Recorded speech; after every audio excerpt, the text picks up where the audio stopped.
नमस्कार, आप देख रहे हैं रायशुमारी और मैं हूं ऋतु बिष्ट। झांसी की महारानी लक्ष्मीबाई के किस्से तो आपने जरूर सुने होंगे। आज हम आपको बतलाएंगे उत्तराखंड की जिया रानी की दास्तान, जिसने रानी लक्ष्मीबाई की तरह दुश्मनों के दांत खट्टे किए और रानी अहिल्याबाई की तरह अपनी प्रजा की देखभाल भी की।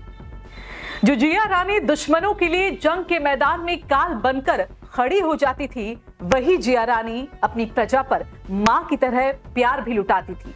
जिया रानी का असली नाम था मौला देवी।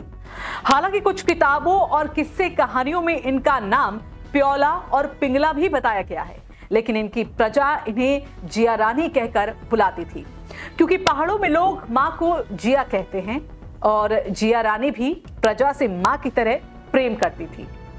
मौला देवी उत्तराखंड के कुमाऊं में बने खेहारगढ़ के कत्यूरी वंश के शासक प्रजा प्रीतमपाल की दूसरी पत्नी और हरिद्वार के राजा अमरदेव पुंडीर की बेटी थी।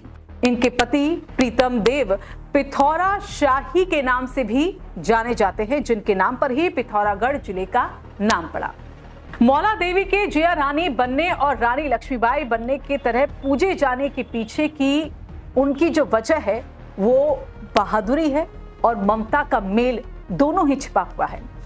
वो दौर ऐसा था दरअसल जब लुटेरों के साथ साथ दुश्मनों की नजर भी भारत पर थी। हर कोई भारत को लूटना चाहता था, यहाँ शासन करना चाहता था, जिसकी शुरुआत भी हो चुकी थी। अपनी इस रिपोर्ट में हम इतिहास के उन पन्नों को पलटेंगे जिनमें जिया रानी का जिक्र मिलता है। साल 1192, दिल्ली। तुर्क पृथ्वीराज चौहान को हरा चुके थे, दिल्ली पर अपना कब्जा जमा चुके थे। दिल्ली की गद्दी हथियाने के बाद तुर्कों की नजर पूरे भारत को लूटने पर थी। तुर्क उत्तर से लेकर दक्षिण और पूरब से लेकर पश्चिम तक भारत के हर हिस्से को लूटना चाहते थे, भारत पर कब्जा जमाना चाहते थे। लेकिन तुर्कों की तमाम कोशिशों के बाद भी उत्तराखंड के राज्य करीब 200 साल तक खुद को आजाद रखने में कामयाब रहे थे। यहीं से शुरू होती है मौला देवी की कहानी। जब तुर्क दिल्ली को लूटने के बाद भारत के दूसरे हिस्सों में भी राज कायम कर रहे थे, उसी दौरान मौला देवी का विवाह प्रीतम देव के साथ हो रहा था। विवाह के बाद प्रीतम देव और मौला देवी के बीच कुछ समय सब कुछ ठीक रहा, लेकिन फिर मनमुटाव बढ़ने लगा और रानी महल छोड़कर रानी बाग में रहने लगी। मौला देवी रानी बाग में रह रही थी और दिल्ली की गद्दी में बड़ा उलटफेर होने वाला था, क्योंकि फिरोज शाह तुगलक की मौत के बाद दिल्ली में सल्तनत की जड़ें कमजोर हो चुकी थी, जिसका इंतजार कर रहा था मध्य एशिया के सबसे खूंखार, क्रूर और लुटेरे शासकों में से एक तैमूर लंग।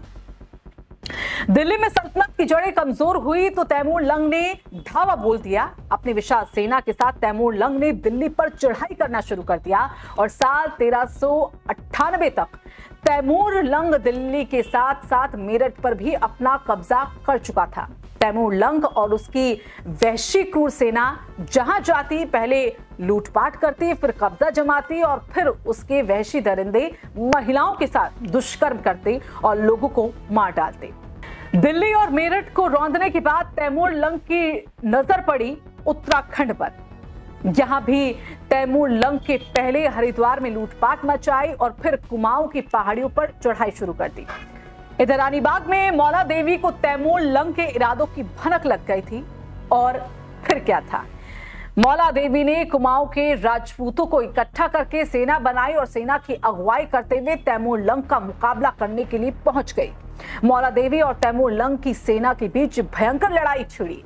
मौला देवी के गुरिल्ला तकनीक अपनाकर तैमूर लंग की विशाल सेना को पटखनी भी दे दी। अभी मौला देवी की सेना जीत का जश्न मना ही रही थी कि तभी तैमूर लंग की सेना की दूसरी टुकड़ी, जो पहली टुकड़ी से भी करीब 4 गुना बड़ी थी, उसने मौला देवी की सेना पर पीछे से हमला कर दिया।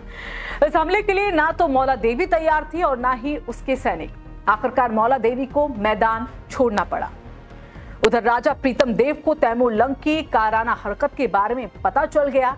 राजा प्रीतम देव भी पुराने मनमुटाव को भुलाकर रानी की मदद करने अपने सेना के साथ पहुंच गए और तैमूर लंग के सैनिकों को खदेड़ डाला और रानी को भी अपने साथ पिथौरागढ़ ले आए। तैमूर लंग के साथ युद्ध खत्म हो चुका था, लेकिन इस युद्ध में राजा प्रीतम देव बुरी तरह से जख्मी हो गए थे, जिसकी वजह से उनकी मौत हो गई। अब सत्ता की बागडोर राजा के बेटे धामदेव के कंधों पर आ गई थी, लेकिन धामदेव अभी छोटे थे, इसलिए मौला देवी को उनका संरक्षक बनाया गया और मौला देवी ने सत्ता से जुड़े फैसले लेना भी शुरू कर दिया। मौला देवी राजमाता थी, इसलिए लोगों ने उन्हें जिया रानी कहकर बुलाना शुरू कर दिया। जब मौला देवी धामदेव की संरक्षक बनकर सत्ता संभाल रही थी, उसी दौरान प्रजा बहुत खुश हुई थी। हर कोई उनकी उदारता का कायल था और भरोसा रहता था उन्हें कि जिया रानी के राज में न्याय जरूर मिलेगा। सब कुछ ठीक ठाक चल रहा था, लेकिन अक्राताओं की नजर एक बार फिर से धामदेव के सिंहासन पर पड़ गई। साल 1418, दिल्ली में सैयद सुल्तान उत्तराखंड के राज्यों पर हमले की योजना बना रहा था और आखिरकार उसने हमला भी कर दिया। जिया रानी ने भी सैयद सुल्तान की सेना का डटकर मुकाबला किया, लेकिन जिया रानी इस युद्ध में बुरी तरह से घायल हो गई थी, जिसके बाद वो दुश्मनों से बचने के लिए रानी बाग की गुफा में छिप गई। तुर्क सेना को उनके रानी बाग की गुफा में छिपे होने की जानकारी मिली तो सेना ने गुफा को चारों ओर से घेर लिया और रानी के सामने आत्मसमर्पण करने का प्रस्ताव रखा। लेकिन रानी कहां हार मानने वाली थी। कहते हैं कि जिया रानी गौला नदी के पत्थरों में ही समा गई। तुर्कों ने उन्हें ढूंढने की कोशिश भी की, लेकिन कामयाबी उन्हें नहीं मिल पाई। मान्यता है कि रानी ने खुद को अपने लहंगे में छिपा लिया था और लहंगा पत्थर में बदल गया था। आज भी गौला नदी के किनारे एक ऐसा पत्थर है जो कुमाऊनी पहनावे वाले लहंगे की तरह नजर आता है। यहाँ आपको ऐसा दूसरा पत्थर नहीं मिलेगा। इस पत्थर को ही रानी का स्मृति चिन्ह भी माना जाता है। हर साल मकर संक्रांति के मौके पर यहाँ बड़ी संख्या में लोग भी पहुंचते हैं।